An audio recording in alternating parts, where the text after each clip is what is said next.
Continuer. Bonjour à tous, soyez les bienvenus à ce webinaire organisé par l'Association des ingénieurs et techniciens en climatique, ventilation et froid, en partenariat avec la revue Chaud-Froid Performance et la lettre Presse.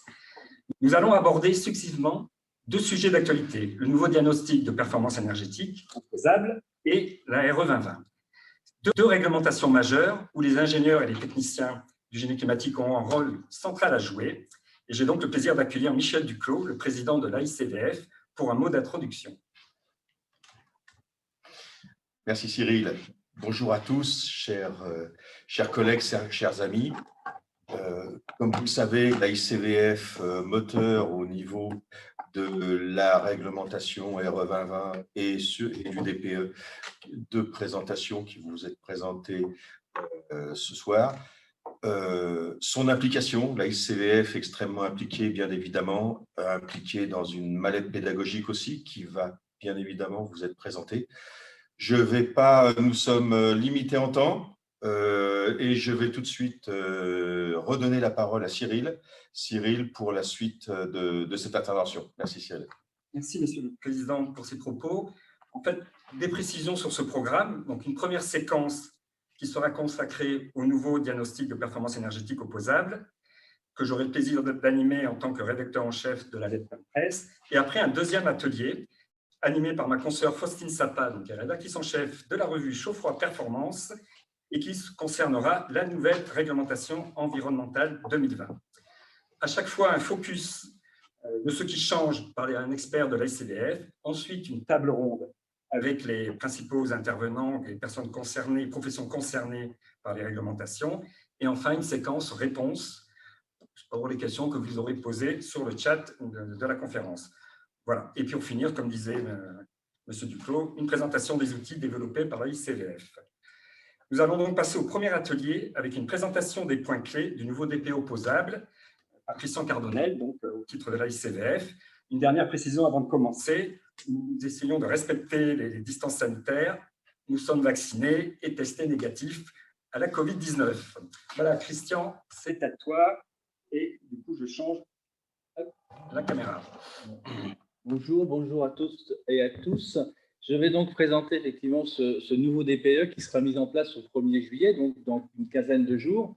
Et il y a quand même encore pas mal de travail à réaliser pour aboutir. Mais je pense en fait qu'on va avoir à peu près une période de 6 mois pour être cohérent par rapport à ça. J'espère que les slides vont passer. Voilà, donc le nouveau DPE. Donc là, j'agis en tant que Christian Cardonnel consultant et puis président effectivement de Presse. Le DPE en vigueur actuel, il a été mis en place en 1er novembre 2020 avec différentes méthodes. Une méthode, en fait, 3CL, qui est la plus connue et la plus utilisée. Des méthodes ensuite, dans certains cas, qui sont des méthodes avec les factures, qui posent quand même beaucoup de soucis. Et puis, dans d'autres cas, quand on n'arrive pas à avoir les données, etc., on a des méthodes avec ou des DPE vierges.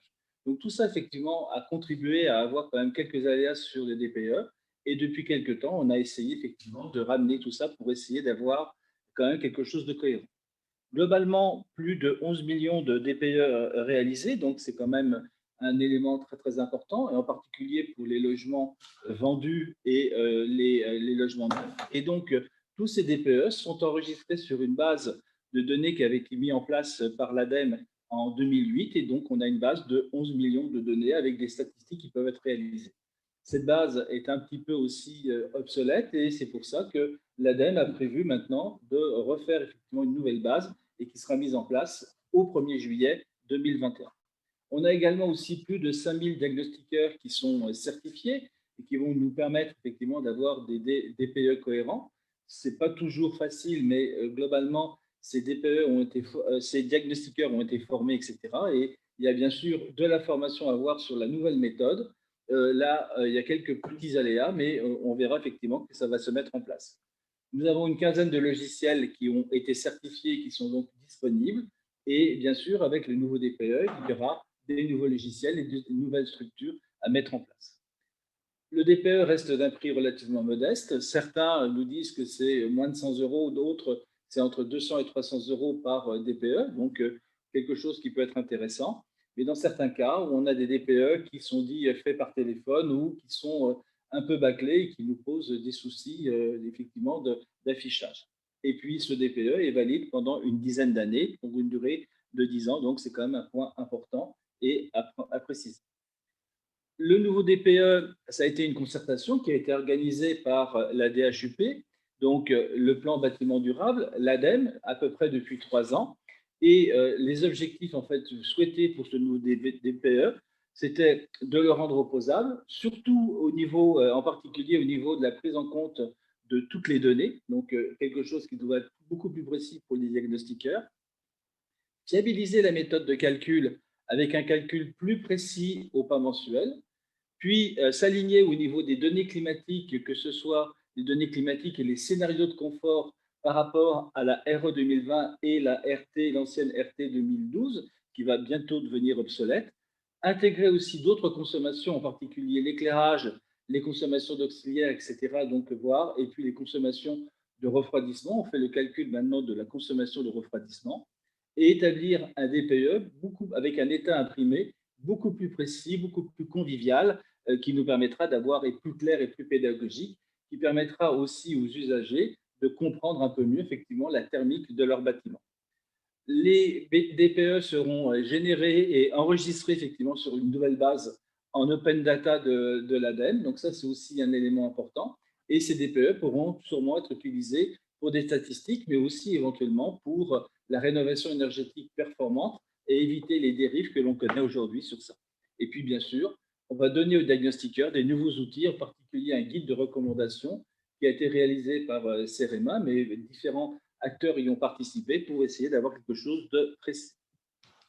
Globalement, dans ce DPE, il y a différentes étapes. La première étape, c'est de calculer effectivement le bilan des besoins de chauffage. Et dans ce bilan des besoins de chauffage, il va y avoir les déperditions par les parois opaques, puis ensuite les déperditions par les baies vitrées, qui sont les 2 postes principaux, et le 3e poste, qui sont les déperditions par la ventilation. Bien sûr, dans tous les cas, on va prendre en compte tout ce qui concerne les ponts thermiques, tout ce qui concerne les infiltrations d'air au niveau du bâtiment. On va regarder effectivement les points avec des méthodes simplifiées, mais qui nous permettent d'avoir quelque chose de cohérent. Et puis, on va venir déduire les apports internes et les apports solaires. Ces apports internes et ces apports solaires, on va bien sûr les calculer mois par mois et ensuite calculer le taux de récupération en fonction des méthodes de calcul qui sont issues des normes européennes, etc., ce qui nous permettra de calculer le besoin de chauffage. Je pourrais faire exactement la même chose pour les besoins de climatisation. Je n'ai pas beaucoup de temps, donc je vais passer. Il y a quand même sur cette étape un point qui est très important, c'est de bien contrôler tout ce qui concerne effectivement la partie des apports solaires. Au niveau du soleil, on a des courses du soleil qui sont très différentes en fonction des saisons. En hiver, le soleil est très bas sur l'horizon avec une durée d'insolation qui est relativement courte. À l'été, à l'équinoxe, le soleil se lève à plein est et se couche à l'ouest avec une hauteur qui va monter dans le ciel. Et puis, bien sûr, l'été, on va avoir une durée de jour qui va être jusqu'à 16 heures par jour avec un soleil beaucoup plus haut. Et donc, on a des apports qui sont très différents. Tout cela va être traduit au niveau du DPE avec des coefficients qui s'appellent les coefficients C1 qui vont nous permettre d'aller effectivement vers des calculs d'apport solaire et qui vont être modulés en fonction à la fois de la saison et en fonction de l'orientation des baies vitrées. Donc, il y a un calcul qui a été fait assez précis à ce niveau-là. Et tous ces apports gratuits, il va falloir qu'on essaye de les récupérer au mieux. Et c'est pour ça, en fait, que dans les calculs de récupération, on va calculer, en fait, le rapport des apports gratuits internes et solaires sur le total des déperditions. On a un rapport qui va varier entre 0 et 2. Et en fonction de l'inertie thermique du bâtiment, on va pouvoir calculer le taux de récupération. Et puis, l'ancien coefficient BV, mais aussi, bien sûr, on va calculer le besoin de chauffage qui va devenir effectivement le plus important sur les points. Dans ces éléments, il y a pas mal de choses qui ont évolué, qui nous permettent d'avoir des choses assez précises sur le bilan. Ensuite, on va continuer notre DPE. On va bien sûr aller vers les besoins de chauffage. On va venir y associer tous les besoins d'eau chaude sanitaire, éventuellement les besoins de rafraîchissement, de refroidissement si c'est nécessaire. Il va falloir qu'on calcule, qu'on estime d'une façon assez précise les pertes des différents systèmes, la gestion, la régulation, tout ce qui concerne la distribution, et puis bien sûr, les pertes ou les gains qu'on peut avoir avec un générateur, qui peut être un générateur à condensation, une pompe à chaleur, etc. On va donc calculer les consommations de chauffage et de fluide sanitaire, puis ensuite, on viendra rajouter toutes les consommations un petit peu d'une façon forfaitaire concernant les consommations des auxiliaires, les ventilateurs, les pompes, etc.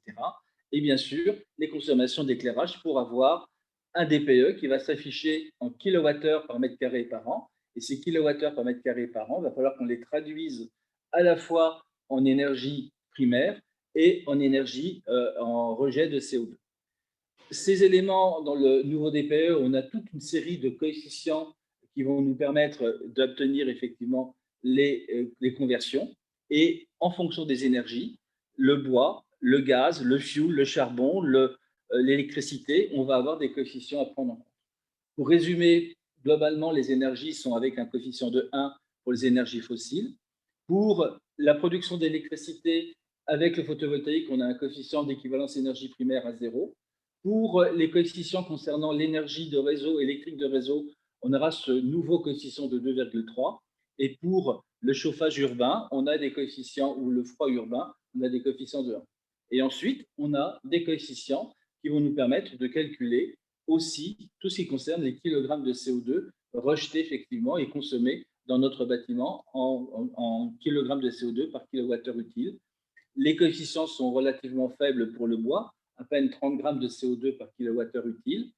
Les énergies fossiles, c'est plutôt effectivement entre 227 grammes et 400 grammes à peu près, donc des coefficients importants.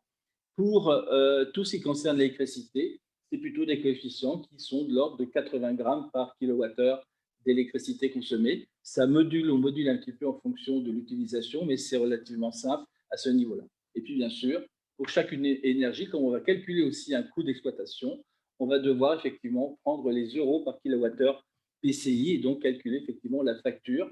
Et les calculs se feront avec une température et un usage conventionnel, mais aussi avec un usage confort qui nous permettra de voir la dérive, c'est-à-dire cet usage confort est plutôt avec une température ambiante de l'ordre de 21 degrés. Dans ce DPE, on a également une nouvelle étiquette qui est une étiquette assez importante. Les anciennes étiquettes, on avait une étiquette qui allait de A à G pour l'énergie, avec différents niveaux. Inférieur à 50, on était en A, et au-dessus de 450 kWh d'énergie primaire par mètre carré par an, on était en G. Donc là aussi, on pouvait positionner ces éléments. Le CO2, c'était plutôt par pas de 5 jusqu'à 80 kg de CO2 effectivement par mètre carré par an. La nouvelle étiquette va nous permettre de faire le cumul effectivement des deux, donc à la fois l'énergie et le primaire et le CO2, et on prendra effectivement l'étiquette la majeure. Si par exemple on a un bâtiment qui est classé en B en énergie primaire et en C en carbone, et bien on sera effectivement étiquette C. Et donc on va avoir en fait un élément qui va peut-être pouvoir se représenter sous la forme d'un diagramme, kilogrammes de CO2 rejeté et énergie primaire, avec différentes étapes, et on a des étapes effectivement qui vont de A à G. Vous voyez bien que la zone où on a les coefficients A et B, qui vont correspondre demain aux bâtiments très bien rénovés et très performants, eh bien, c'est toute une petite zone. Le niveau A, ça représente seulement quelques pourcents, je crois que c'est 2,5% du total du diagramme. Donc, ces éléments sont quand même importants, et à partir de tout ça, on va pouvoir utiliser ce diagramme d'utilisation du DPE en fonction aussi des énergies. Donc, on peut faire effectivement ces éléments, et en fonction de la pente de l'énergie, c'est-à-dire le rapport de l'énergie primaire sur le contenu CO2 de chaque kilowattheure, on peut calculer la pente effectivement de solution, et on va avoir des traits. Là, ici, je ne sais pas si vous les voyez. Alors oui, c'est peut-être pas celle-là. Voilà, c'est celui-là. Excusez-moi, on n'est pas tout à fait en face. L'autre, non, là, c'est celui-là. Pardon, excusez-nous. Donc, on va effectivement avoir la possibilité de tracer effectivement des évolutions du DPE en fonction de l'énergie. Et donc, pour les énergies électriques ou le bois, on va avoir des pentes relativement importantes qui vont être de l'ordre de 28 à 33 effectivement kilowattheures d'énergie par kilogramme de CO2. Donc, on va être vraiment avec beaucoup d'énergie primaire mais peu de CO2. Par contre, pour le gaz et l'électricité Et le fuel, on aura des pentes qui seront plus faibles et donc des pentes effectivement intéressantes, mais on pourra tracer effectivement ces éléments sur des graphiques et voir comment on va évoluer effectivement un DPE en fonction de l'énergie utilisée.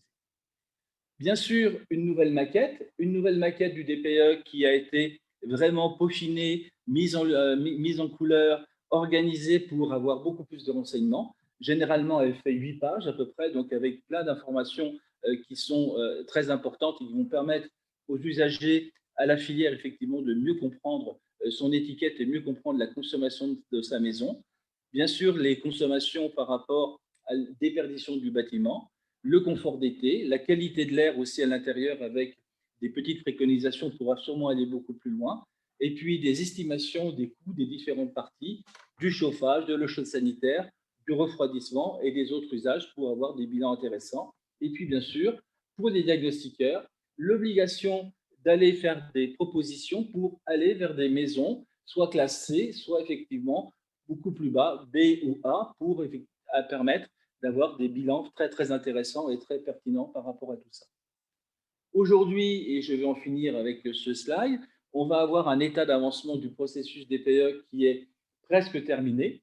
Globalement, la base de données de l'ADEME est prête et elle va pouvoir être utilisée dès le 1er juillet. En tout cas, c'est ce que j'ai compris en fait, au niveau des éléments. Et on va avoir aussi une méthode et un moteur de calcul qui sont stables, intégrés aux différents logiciels, donc les interfaces homme-machine. Chacun, effectivement, doit utiliser le moteur de calcul qui a été élaboré par le prestataire de service et globalement, une dizaine d'éditeurs, effectivement, y travaillent actuellement, peut-être un peu plus, on va voir. Les logiciels vont être utilisables à partir du 1er juillet et ils auront une première validation relativement simple avec des autotests. Pour l'instant, il y a 12 autotests qui ont été réalisés par les éditeurs. D'autres arriveront plus tard et il y aura une validation définitive plutôt en fin d'année 2021 et on aura effectivement peut-être différents points à regarder sur ça. La méthode du DPE collectif individuel est prévue pour la fin de l'année. Il y a des éléments qui sont déjà prêts, qui sont en place, mais on est en train de vérifier effectivement peut-être de simplifier les éléments. Et puis bien sûr, un élément quand même très très important, c'est que l'utilisation de ce nouveau DPE pourra se faire aussi pour les C2E de la rénovation globale ou éventuellement les C2E. C'est-à-dire qu'on va peut-être prendre le moteur de calcul qui nous permettra de faire les calculs d'économie d'énergie avec l'état initial et l'état futur. C'est quand même des points assez importants sur ça.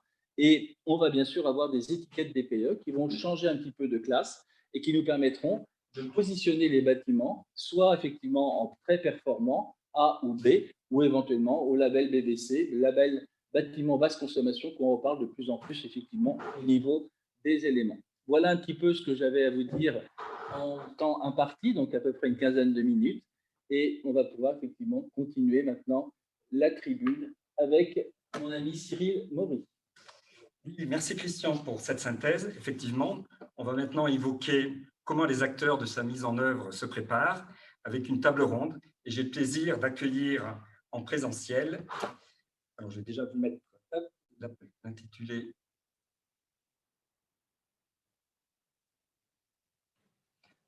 Ça, c'est la deuxième table ronde, donc, pardon. Et la première, et voilà. Donc, nous allons avoir 4 intervenants. Thierry Marchand, bonjour. Est-ce que vous nous entendez? Est-ce que vous êtes là? Oui, bonjour, je vous entends bien. Vous êtes président de la Chambre des diagnostiqueurs immobiliers de l'AFNAIM, le syndicat des professionnels de l'immobilier, et nous allons évidemment évoquer avec vous comment vous vous êtes préparé pour ce futur DPE et qu'est-ce qui va changer dans de votre activité. Également présent, Thierry Mouge, vous êtes le gérant de l'éditeur des logiciels Pérénou. Bonjour Monsieur Mouge, vous êtes là? Bonjour, j'espère que vous m'entendez. On vous entend très très bien et on va évidemment évoquer avec vous ce nouveau logiciel qui est attendu par tous. Enfin également avec nous, Romuald Comon. Vous êtes chef de projet à l'ADEME, en charge de la gestion de l'observatoire du DPE au service bâtiment, direction ville et territoire durable. Et nous allons détailler les évolutions de cet observatoire et ses nouvelles fonctions. Christian Cardonnel va rester avec nous pour faire un point peut-être sur la dernière ligne droite des DPE et répondre aux questions qui concerneront les ingénieurs et les techniciens climatiques. Pour commencer, je vais me tourner vers vous, Thierry Marchand, en tant que président de la Chambre des diagnostiqueurs immobiliers, avec une première question toute simple. En fait, Est-ce que vous pouvez nous dresser un peu le portrait de la profession en termes d'activité et voilà, de cette activité de diagnostiqueur? Alors, la profession de diagnostiqueur immobilier est une profession qui existe depuis maintenant une vingtaine d'années. C'est encore une profession jeune et elle est constituée de 10 000 diagnostiqueurs certifiés sur plusieurs certificats, l'amiante en particulier et le DPE. Pour le DPE, il y a 8 000, un peu plus de 8 000 personnes certifiées dans ce périmètre. Et la profession aujourd'hui représente en termes de chiffre d'affaires environ 1,2 milliard de chiffre d'affaires. Ça commence à redevenir quelque chose d'assez important. On a une croissance assez soutenue. Même l'année dernière, avec la période de confinement, on a une croissance assez significative. Et cette année, on a une croissance entre 15 à 20% de chiffre d'affaires. 30%, un peu plus de 30% de chiffre d'affaires des 1,2 milliard sont réalisés dans le monde du diagnostic immobilier, dont le DPE. Et donc, on est assez représentatif, la chambre du diagnostiqueur est assez représentative de cette activité. Et dans le monde du BTP, le DPE, ça représente combien de pourcents d'activité? C'est assez minime finalement, ce que les DPE fait lors de la vente des DPE neufs ne sont pas systématiquement faits, sauf dans le collectif, mais rarement dans l'individuel. Donc on a vraiment très peu de recul sur les DPE neufs. Et souvent les DPE neufs, on est même pour des ventes d'immeubles revendus d'un logement récent, souvent les DPE sont refaits. Donc j'entendais tout à l'heure, il y avait 11 millions, ce qu'avait dit Christian Carbonel, 11 millions de DPE, c'était 11 millions depuis 2012. Donc vous avez à peu près 1,5 million DPE faits chaque année. On s'est monté en croissance. Et la capacité des diagnostiqueurs immobiliers en France est de réaliser 3 millions de DPE par an. Au-delà de 3 millions, on aura déjà besoin de recruter du monde, mais on aura encore plus besoin de recruter du monde. D'accord, merci. Bon, c'est déjà des chiffres importants. Concrètement, qu'est-ce que vous pensez des évolutions de ce nouveau DPE et est-ce que vous avez participé à son élaboration? Oui, nous avons participé à cette élaboration. Nous avions été initialement, on avait porté plus de 60 remarques, contributions à la période de concertation. Sur les 60, on a été extrêmement agréablement surpris. Mais bon, c'était assez réaliste, nos revendications, nos remarques, parce que la très grande majorité, puisque pratiquement plus de 50%, enfin plus de 55, j'ai noté 55 remarques sur 60 avaient été prises en compte. Donc, on a vraiment été pris en compte dans cette démarche. Nous, on ne peut que se satisfaire de ce nouveau DPE. Déjà, on ne voulait pas du DPE sur facture, puisque pour nous, c'était une hérésie. On nous l'a imposé en 2012 contre l'avis des diagnostiqueurs. Donc, il y avait des raisons techniques, dont je veux bien concevoir, mais on avait besoin d'un nouveau DPE et on avait besoin de cette structuration de ce nouveau concept de DPE. On ne voulait pas de faire des DPE vierges. Un DPE vierge, il n'y a rien de pire pour un particulier qui ne comprend pas le travail que fait le diagnostiqueur. Et on a besoin de revaloriser notre travail au vu de nos clients. Donc, le DPE New Look, le DPE avec les nouvelles données, on ne peut que se féliciter de cet apport. Question qui vient tout de suite après. Comment vous vous êtes préparé pour anticiper ce DPE et démarrer l'activité le plus vite? Alors, la Chambre des diagnostiqueurs immobiliers que je représente de la FNAIM, elle s'est préparée depuis maintenant plus de 2 ans, presque 3 ans, effectivement, de toute la période de concertation. On a donc travaillé longuement sur cette approche du DPE et on a depuis maintenant plus de 6 mois commencé réellement à informer nos adhérents de cette date du 1er juillet qui va arriver avec des nouvelles approches. Finalement, ça va pas changer grand-chose pour le travail du diagnostiqueur, parce que beaucoup de choses sont déjà en méthode 3CL classique actuelle. On retrouve le même travail. Il va y avoir des modifications à la marge. Donc, c'est tout ce travail de ces modifications à la marge qu'il faut apprendre aux diagnostiqueurs. Donc, nous, on a engagé déjà depuis qu'on a l'information de l'effet double seuil de la nouvelle réglementation et du classement du futur DPE. Donc, finalement, depuis réellement le mois de mai, on a commencé à former l'ensemble de nos adhérents. Vraiment, on doit être à peu près à 80%, soit peut-être 70%, 80% en début juillet, on aura formé nos diagnostiqueurs et on les sensibilise beaucoup plus sur cette approche. Donc, il y a 2 volets dans la formation. Il y a un volet qui est très fort, qui est un volet technique pour savoir saisir les données. Il nous manque, avec les éditeurs de logiciels, la manip, je dirais, de rentrer en données. Ça, c'est fondamental. On a besoin de savoir comment on va rentrer les données. Et puis, il y a aussi un volet juridique, un volet pratico-pratique de pourquoi le DPE opposable, quels sont les avantages, quels sont les inconvénients. Concrètement, en termes de temps, il y a plus de saisies à faire. On passe, vous le disiez, là, quand on s'est entretenu, d'un DPE de performance énergétique à un DPE de performance environnementale.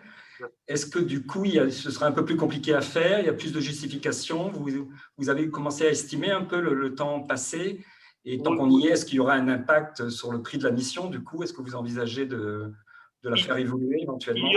Il y aura obligatoirement un impact sur le prix de la mission, mais tout dépend comment travaillait le diagnostiqueur. Pour les diagnostiqueurs qui travaillaient déjà sur une qualité, je dirais, optimum, qui mesurait déjà intégralement les biens, les surfaces habitables, ne se fiait pas aux surfaces données par les propriétaires, parce que c'était une possibilité. Donc, faisait déjà ce travail de mesure.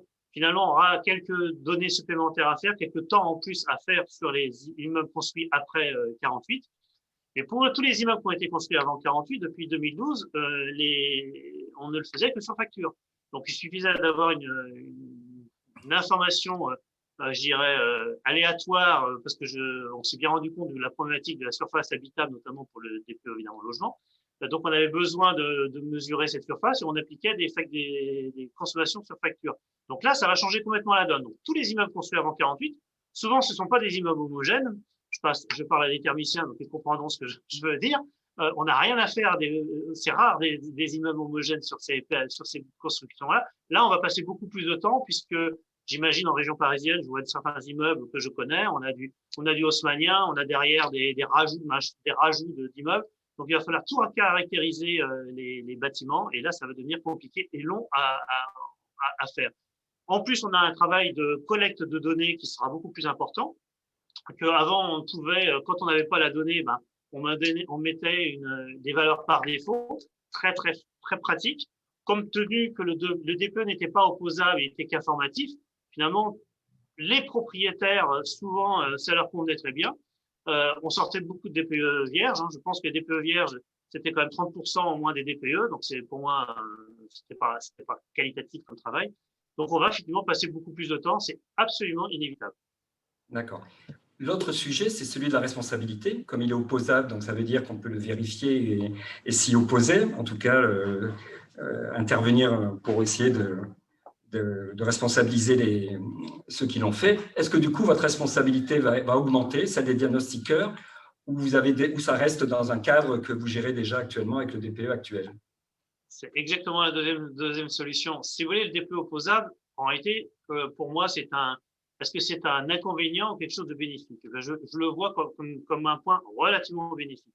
Enfin, ce DPE sera traité de la même façon que les autres diagnostics que nous réalisons. Je parle de l'amiante, je parle du plomb, je parle surtout de l'électricité, du gaz. Le gaz a des responsabilités lourdes. Nous sommes habilités à couper une installation au gaz, ce que très, très peu de chauffagistes ont. Nous, on est habilités à couper.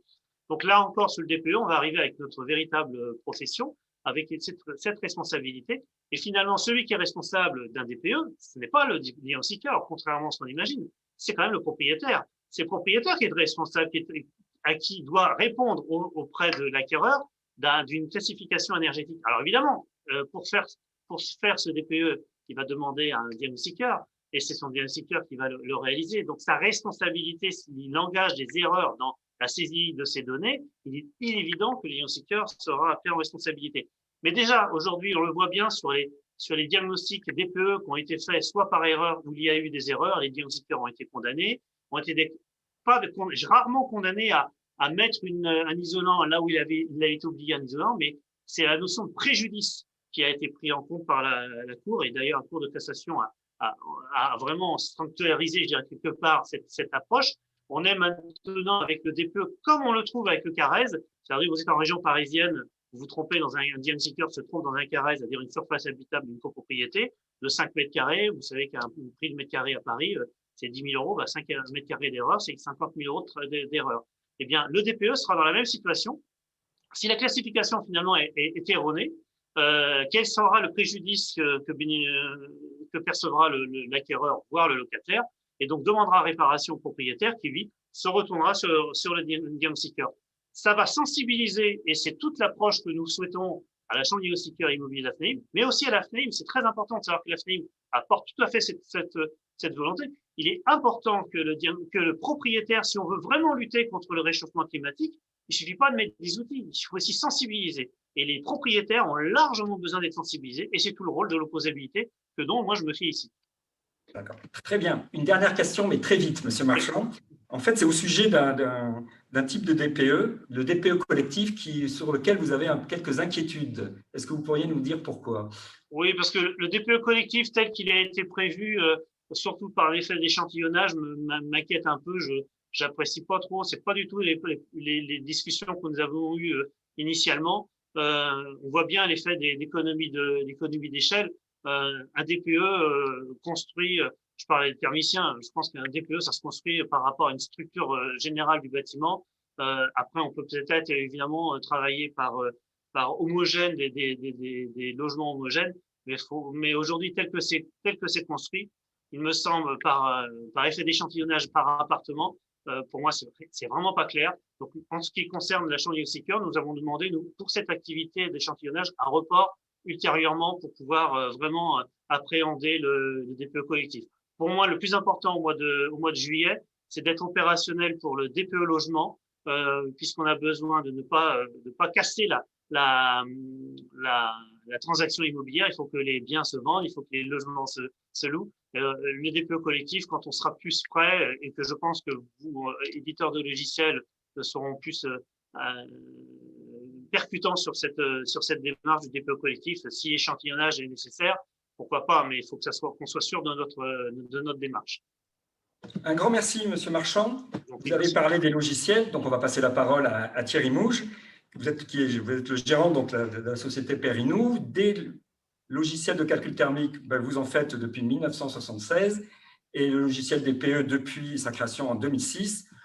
Donc, une première question, parce que tout le monde sait que la méthode a pris un peu de retard. Est-ce que vous avez, je vais vous la poser franchement, est-ce que vous avez rattrapé ce retard et est-ce que vous serez prêt au 1er juillet? Alors, effectivement, donc, nous sommes éditeurs de logiciels de calcul thermique depuis de nombreuses années. Et donc, effectivement, la méthode de calcul a pris un peu de retard au fur et à mesure des mois. Et donc, depuis le début de la concertation, il y a eu pas mal d'échanges, de modifications de méthode et de modifications d'informations, des textes de loi aussi. Donc, on se bat tous les jours pour être prêt à temps. Donc là, on est vraiment dans la démarche de finalisation, puisque comme Christian Cardonnel l'a dit au début de l'intervention, on a effectivement une petite évaluation d'une douzaine de cas tests à effectuer et à rendre pour pouvoir commercialiser le logiciel au 1er juillet. Donc ces cas tests, on les a rendus lundi, en début de semaine, comme à peu près tous les éditeurs. Hein. Donc là, je ne sais pas après s'il va y avoir un encombrement ou un bouchon de contrôle sur nos cas tests, puisque si les 10 éditeurs rendent leurs cas tests tous en même temps, il risque d'y avoir peut-être un petit peu un embouteillage sur le contrôle. Mais donc on espère bien que effectivement ces cas tests nous permettront de diffuser le logiciel dans les jours précédents le 1er juillet. De toute façon, aujourd'hui, on est le 17, on n'aura pas un timing très, très important entre la phase de diffusion du logiciel et la phase opérationnelle. Donc, ce qui effectivement est un peu compliqué pour les diagnostiqueurs, ça sera, ils auront une phase un petit peu enfin, du moins très courte pour l'appréhension de ces nouveautés. Après, derrière, nous, comme on vient de le dire à juste titre Thierry Marchand, le but, il est quand même de ne pas bloquer les transactions immobilières. Donc, on s'est attaché à finaliser les urgences. Les urgences qui, au 1er juillet, sont tout ce qui est DPE vente, Madame Michu qui va vouloir vendre sa maison ou acheter une maison et pour pas que le notaire bloque la vente à cause d'un DPE qui ne serait pas arrivé à temps.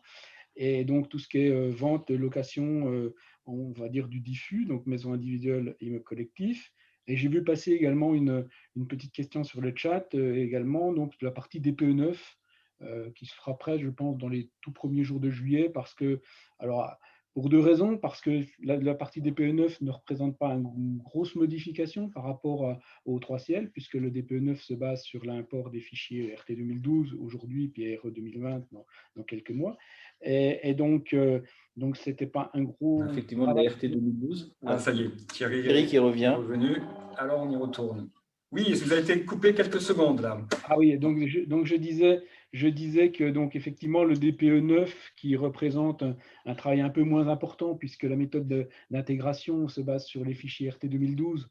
Donc là, ce n'est entre guillemets qu'une remise en forme du rapport, des coefficients de conversion CO2, de coefficients d'énergie primaire et d'envoi à l'ADEME qui sont à refaire. Donc ça sera également prêt dans les, peut-être pas le 1er juillet, mais dans les tout premiers jours parce que nous, on a une activité très importante quand même vis-à-vis des bureaux d'études, puisqu'on est également éditeur de logiciels pour les RT 2012 et RE 2020. C'est pour ça que c'est un petit peu compliqué pour nous cette période, parce qu'en fait, en gros, les deux gros changements très importants de la décennie, depuis 2012, tombent le même mois, puisque le ministère, la DHUP, a volonté à ce qu'on commence à diffuser début juillet les logiciels pour la RE 2020.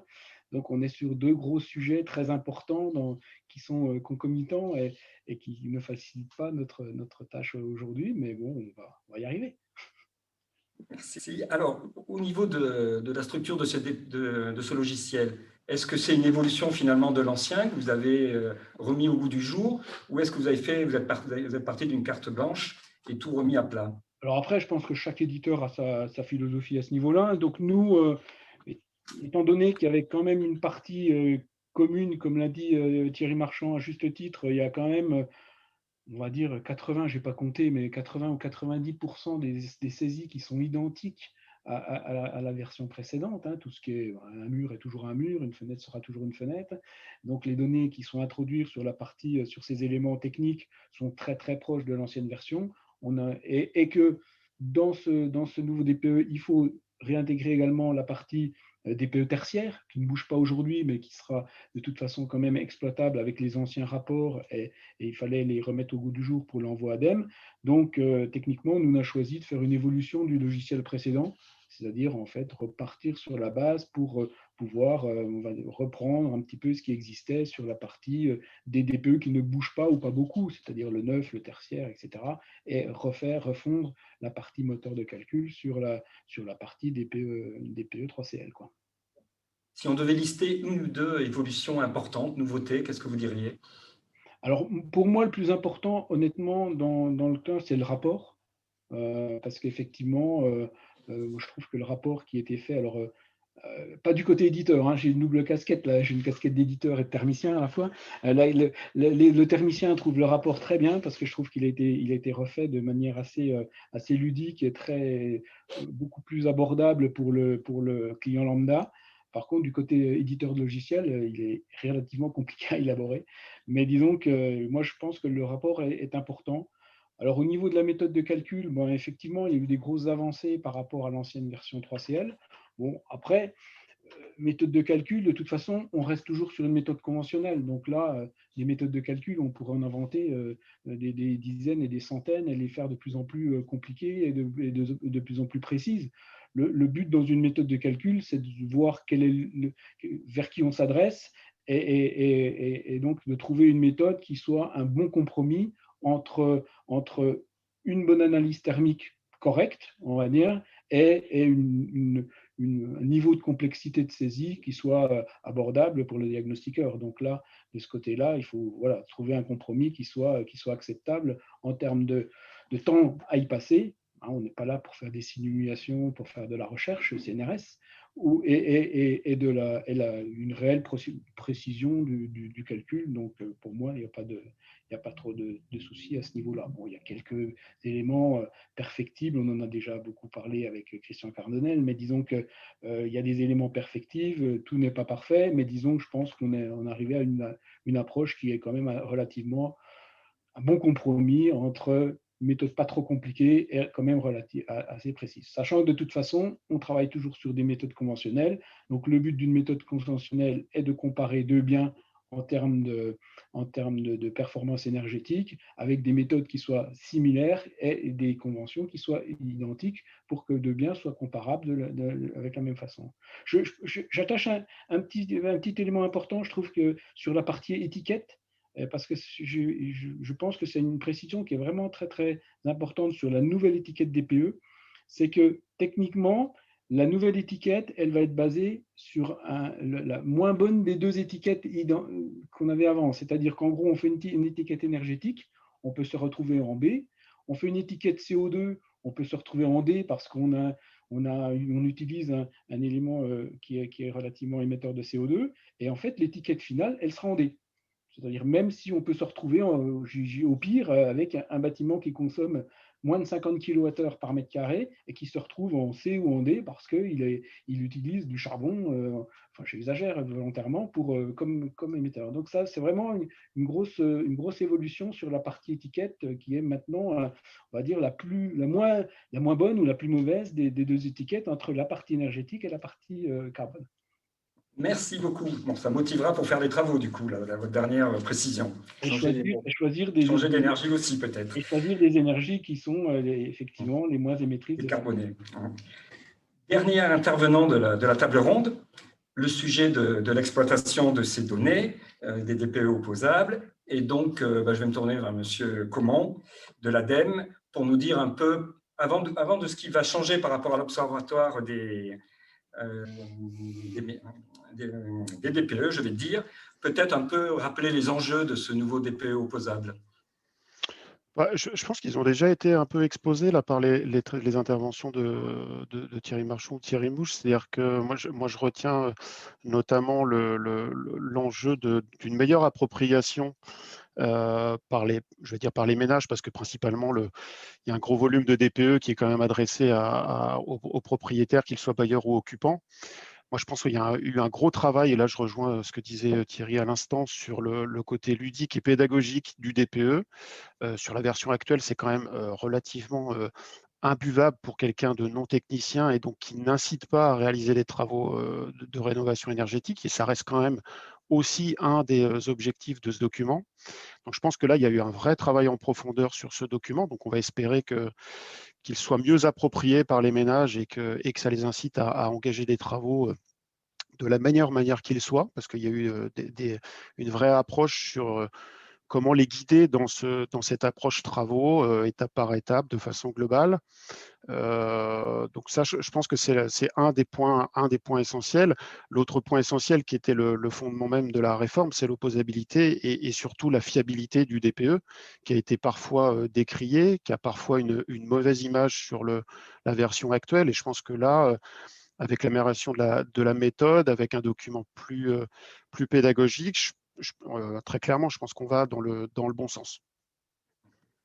Au niveau, si on en revient un peu à l'observatoire des DPE, de l'outil de suivi, est-ce qu'il a des nouvelles fonctions? C'est une vraie refonte de l'observatoire que vous avez mise en place? Ou là aussi, est-ce qu'il y a une évolution un petit peu de l'état actuel?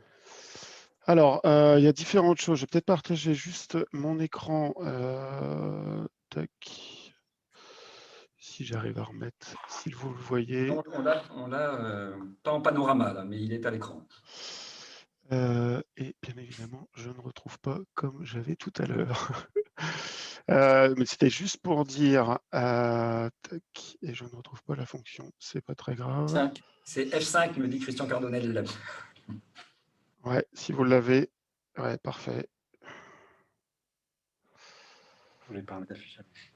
Ouais, là, on a les deux. Mais bon, allez-y, continuez. Ouais, on ne va pas perdre de temps là-dessus. Ce que je voulais juste apporter comme élément, c'est que effectivement aujourd'hui, on a cette responsabilité depuis avril 2013 d'enregistrer les DPE, qui a une vraie progression, comme l'a reprécisé Christian, sur et la montée en puissance du nombre de DPE. Je crois que sur l'année 2020, on est à plus de 2 millions de DPE transmis. Alors, sur les fonctionnalités, entre aujourd'hui et demain, globalement, aujourd'hui, on a déjà des fonctionnalités qui sont notamment la possibilité pour tout un chacun propriétaire d'un DPE de le retrouver sur le site de l'Observatoire avec le numéro. Donc, il n'y a que le propriétaire qui est détenteur du numéro, donc il peut le retrouver. Ce qui va diamétralement être différent d'aujourd'hui, c'est qu'aujourd'hui, vous saisissez le numéro de DPE, vous n'avez que quelques informations, 3-4 informations, et ça s'arrête là pour un tas de raisons que je ne vais pas rentrer aujourd'hui dans le détail. Demain, on retrouvera déjà entre 10 et 15 informations synthétiques du DPE, la surface, l'adresse, le niveau des étiquettes énergie, climat, mais surtout la possibilité de télécharger le fichier XML et donc possiblement de le transmettre à un autre acteur qui voudrait s'engager ou lui proposer une prestation de passeport de rénovation énergétique, par exemple. Ensuite, on a différents comptes accessibles pour les différents profils utilisateurs, bien évidemment une interface pour les diagnostiqueurs qui sont les premiers utilisateurs, puisque je le rappelle, il y a en moyenne 30 000 DPE qui sont transmis par semaine, et donc ils ont la possibilité notamment de venir déposer bien évidemment, de consulter leur compte, de pouvoir consulter l'intégralité de leur DPE qu'ils ont pu déposer les dernières semaines, les derniers mois, les dernières années, et puis des accès auprès de leur organisme de certification et également des organismes publics, administrations et collectivités territoriales. Et tout ça, en fait, va perdurer après le 1er juillet. Ce qu'il faut juste retenir peut-être, c'est qu'on va l'enrichir avec des nouvelles rubriques. Je pense que ce qu'il faut voir, c'est qu'après le 1er juillet, avec un objectif à terme fin d'année, de placer l'Observatoire comme un centre de ressources. Donc, on y retrouvera bien évidemment les différents guides et notamment le guide diagnostiqueur. Mais surtout, on va aussi développer une partie statistique qui est quasi pas aujourd'hui, ou en tout cas faiblement développée. Et je pense qu'on a une grosse matière, en tout cas c'est une des plus grosses bases de données sur le bâtiment. Et donc on a un objectif de rendre compte et de montrer ce qu'on peut en tirer des données qui sont transmises au travers des DPE. Très bien, écoutez, un grand merci. Je crois qu'il y avait également peut-être, vous allez développer d'autres documents d'accompagnement, si vous pouviez nous le préciser. Ouais, alors en fait, c'est peut-être sur la slide d'avant, mais on va compléter, ça rejoint les propos que je disais autour des guides, c'est-à-dire qu'aujourd'hui, il y a peu de ressources, on va dire, documentaires sur l'Observatoire.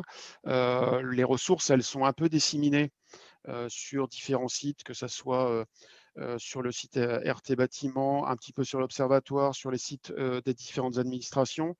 Donc là, il y a un objectif à terme, de façon progressive, à essayer de recentrer un certain nombre de documents et de ressources sur l'Observatoire qui joue ce rôle peut-être de port d'entrée un peu sur ce sujet-là. Très bien, écoutez, un grand merci. Je crois qu'il est temps de passer à la séquence questions. Donc, je pense que c'est Alain Baudin qui a suivi le chat de l'atelier. Est-ce qu'il y a des questions? Alors oui, il y a plein de questions. La première, n'y a-t-il pas un risque de confusion entre ce nouveau DPE et l'audit énergétique, sachant que l'audit énergétique sera obligatoire en 2022 en cas de vente ou de location pour les étiquettes F et G?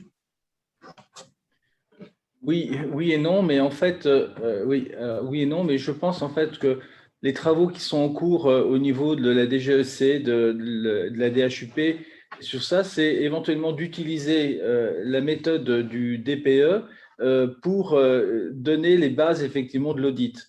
On aurait effectivement l'idée de pouvoir effectivement enregistrer toutes les informations sur la forme avec le site effectivement de l'ADEME et compléter effectivement l'audit énergétique avec des éléments plus précis pour que l'auditeur effectivement fasse quelque chose de beaucoup plus précis. Et puis après cet audit, fasse faire les travaux, les suive éventuellement, et puis au final, un dernier DPE réalisé pour avoir effectivement cet état final réalisé, bien sûr avec les calculs conventionnels. Très bien. Question maintenant sur les modes constructifs. Comme certaines constructions intègrent des dispositifs passifs, toiture ou écran, qui permettent de favoriser les apports solaires en hiver et de les limiter en été, seront-ils pris en compte dans le nouveau DPE? C'est un point sur lequel effectivement il y a encore beaucoup de choses à faire. Sur ça, on est en train de regarder Et ce qu'on a voulu faire, c'est prendre la méthode actuelle du DPE, donc qui représente quand même un document de près de 150 pages qui a été mis en point avec Tribu Énergie et puis effectivement les différents acteurs, mais c'est le maître d'ouvrage, c'est quand même Tribu Énergie, et on aura des compléments à assurer pour tous les systèmes, disons, climatiques, passifs, etc. Pour l'instant, ce n'est pas encore intégré. On a intégré le photovoltaïque avec l'autoconsommation. Il y a pas mal de choses encore à voir et il y aura sûrement un peu, alors peut-être pas quand même à l'image des titres 5 de la RE 2020 ou de la RT 2012, mais peut-être effectivement des compléments à venir. Dans une question sur les moteurs de calcul, pourquoi ne pas avoir profité de la refonte du DPE pour harmoniser, je vais y arriver, les méthodes de calcul des bâtiments anciens? En effet, nous utilisons la méthode THCX pour les audits des bâtiments anciens, dont le moteur de calcul date également de très longtemps. Et je pense que le but est d'avoir le même type de résultat que l'on soit en vente ou en location ou en rénovation de bâtiments anciens. Ça, c'est une question pour Thierry Mouge ou pour toi, Christian? Thierry, peut-être répondre. Ouais, disons que l'intérêt, effectivement, il aurait été même d'aller plus loin, c'était d'harmoniser avec le moteur de la RT 2012 ou de la RE 2020, c'est-à-dire le THBCE sur le 9.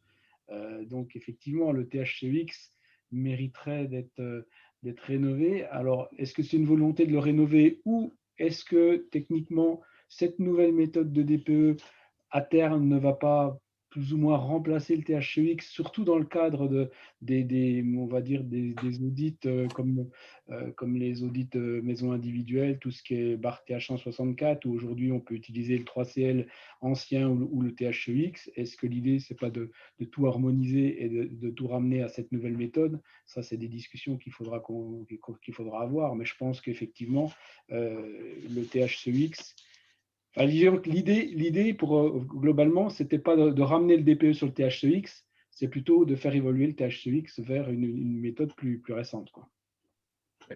Mais globalement, d'après ce qu'on a compris, ce que j'ai compris, le THCX n'évoluera pas et on va plutôt utiliser effectivement la méthode du DPE. Là, il y a des échanges qui se font avec la DGEC pour utiliser la méthode du DPE pour faire effectivement les nouvelles fiches BRTH 145 et 164. Mais après, la problématique qu'on va avoir, c'est sur le tertiaire, où effectivement le THCX sera de toute façon toujours employé, puisque cette méthode 3CL ne s'applique qu'au logement. Donc, l'idée qui aurait été de tout ramener vers un THBCE me semblait, moi, plus judicieuse. Il faut bien voir que pour le tertiaire, le DPE va peut-être effectivement devenir aussi obsolète, et c'est plutôt effectivement les informations qui vont être transférées sur le site Opérate, etc., qui seront les plus importantes. Hein. Donc, et l'évolution pour les bâtiments tertiaires vers des bâtiments très basse consommation. Oui, non, mais je pense que c'est pour ça que le THCX reste en l'état, parce qu'il est voué à disparaître. Et il y a des grosses erreurs dans le THCX, et certains savent les utiliser parfaitement. Bon, c'est dit. Alain, est-ce qu'il y a d'autres questions? Oui, il y a encore pas mal de questions. Vous m'arrêtez quand il y en a trop. Deux questions peut-être un peu liées. Pardon? On va jusqu'à 18h. 3 minutes. Bon, deux questions peut-être un peu liées. Première question, la France est un des rares pays en Europe qui utilise une méthode différente pour les bâtiments neufs type RT 2012 et les DPE. Pourquoi cette différence? Et la question un peu liée, comment se passe le nouveau DPE dans le neuf? Qu'est-ce qui change? Peut-être faire une réponse globale pour les deux questions. Alors, pour le nouveau DPE dans le neuf, ça va être relativement simple. On est déjà sur les mêmes surfaces habitables, donc ça, c'est un point important. On va prendre les différentes consommations obtenues en chauffage, eau chaude sanitaire, éclairage, auxiliaire, etc.